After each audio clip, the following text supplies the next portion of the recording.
प्रयागराज कुंभ का कुल खर्चा हमारा है 5,000 करोड़।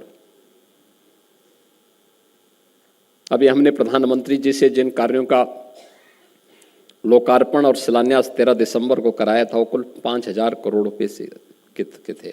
ये दोनों केंद्र और राज्य सरकार के मिलाकर के थे।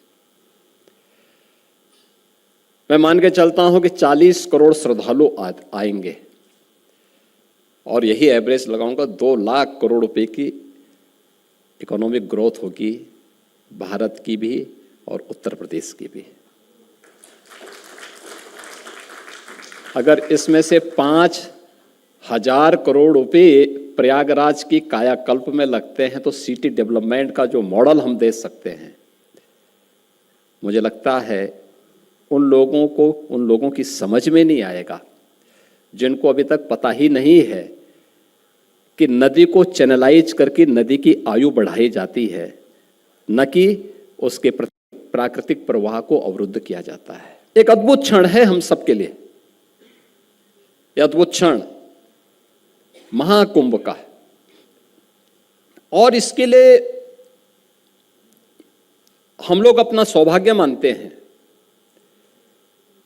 कि इस आयोजन के साथ हमें जुड़ने का एक अवसर प्राप्त हो रहा है। क्योंकि यद्यपि आयोजन पूज्य संतों का है, भक्तों का है, लेकिन सरकार के नाते भी हमारी भी कुछ नैतिक जवाबदेही बनती है।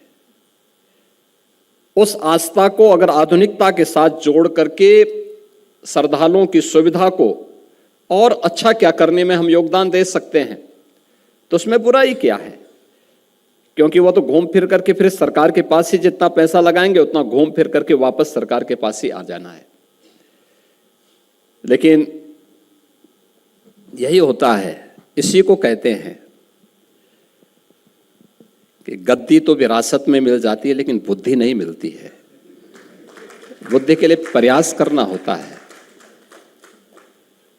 वो विदेशी विश्वविद्यालय में नहीं बुद्धि मिलती है, वो तो अपने ही विरासत पर गौरव की अनुभूति करके प्राप्त की जा सकती है।